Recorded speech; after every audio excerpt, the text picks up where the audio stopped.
حدیث نبوی صلی اللہ علیہ وآلہ وصحبہ وسلم۔ حضرت ابن عباس رضی اللہ تعالی عنہما سے مروی ہے، فرماتے ہیں کہ رسول اللہ صلی اللہ علیہ وآلہ وسلم نے عورتوں کی شکل اختیار کرنے والے مردوں اور مردوں کی شکل اختیار کرنے والی عورتوں پر لعنت بھیجی،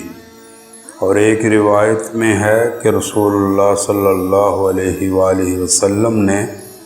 عورتوں کے ساتھ مشابہت اختیار کرنے والے مردوں اور مردوں کے ساتھ مشابہت اختیار کرنے والی عورتوں پر لعنت بھیجی۔